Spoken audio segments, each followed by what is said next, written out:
Почитувани, во збирката Лажни ветувања наречена за живот, Саша Богдановиќ на Цетра Цин вети дека ќе изгради револуционерен патент за прочистување на воздухот The Smoke Free Tower.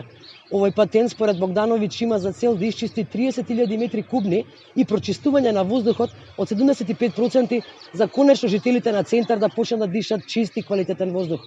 Помина повеќе од половина мандат на Богдановиќ, а ваква кула нема.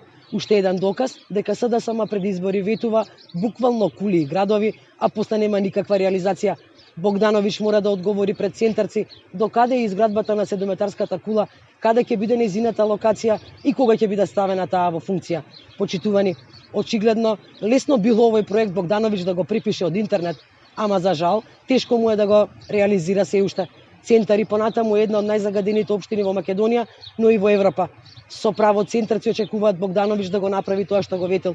Инаку јавноста треба да знае дека вакви кули се инсталирани во Ротердам, Пекин, Кранков и на други места и значајно да се каже дека тие кули се одлично завршуваат својата работа. Очекуваме Богдановиќ да ги исполни ветувањата кои што им ги даде на граѓаните на Центар и конечно да почне да ги реализира проектите за кои што беше